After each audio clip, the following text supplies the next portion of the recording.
Hello' ৰাইজ, এয়া হ'ল কণতেলৰ দালি আৰু এয়া হ'ল কণতেলৰ নিমখ আপোনালোকে দেখিছে আৰু এয়া হ'ল কণতেলৰ চেনি আৰু এই তিনিবিধ বস্তু দি আপোনালোকে চলিব লাগিব একমাহ।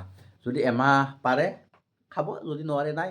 আৰু আমি চাউল পাওঁ তিনিজন মানুহ আমি চাউল পাই আছোঁ বৰ্তমান 10 কেজি। কিন্তু বৰ্তমানলৈকে মা আৰু দেউতাৰ চাউলখিনি পাওঁ, কিন্তু মোৰ চাউল এতিয়ালৈকে পোৱা নাই। গতিকে কিটো কাৰণত পোৱা নাই এইটো নাজানো, কিন্তু আগতে পাইছিলোঁ, মাজতে 2-3 মাহমান পোৱা নাই। বেছি হ'ল তাৰে 2-3 মাহৰ বেছি হ'ল চাউল পোৱা নাই।